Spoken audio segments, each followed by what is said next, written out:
that the Himalayas stood as a natural barrier. ये कैसे क्या है? एज ए नेचुरल बैरियर है जो हमें ठंडी हवाओं से बचाता है।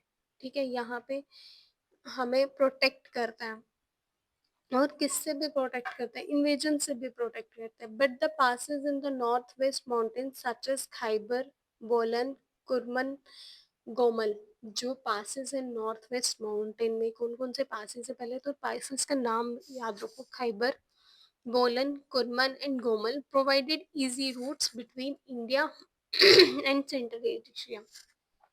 अब कोई भी अगर आपको कोई क्वेश्चन पूछे कि सेंट्रल एशिया से इंडिया में आना कौन से रास्ते से इजी है, तो कौन से पासेस हैं, तो वो खैबर, बोलन, कुरमन एंड गोमल, ये इजी रूट्स है इंडिया में एंटर होने के लिए। दीज पासेस सिचुएटेड, अब ये सिचुएटेड कहाँ पे? हिंदकुश, सुलेमान, खेतर रेंजेस में।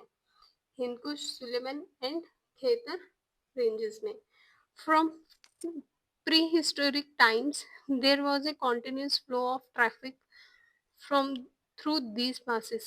Prehistoric time से ही आज तक जो continuous चल रहा है फ्लो ट्रैफिक का इन passes में। Many people came to India through these passes as invaders and immigrants. बहुत सारे लोग जो है इंडिया में आते हैं इन पासिस के थ्रू और इन्वेड होते हैं या इमिग्रेंट्स आते हैं। The Indo Aryans, Indo Greeks, Parthians, Shakas, Kushanas, Hunas और Turks enter India through these important route these passes. अब परिथान्स थे, शाखास थे, कुशानास थे, हुनास थे, तुर्क्स थे, जो इंडियन आर्यंस थे या इंडो ग्रीक्स थे, वो भी इंडिया में कैसे एंटर हुए? इन्हीं पास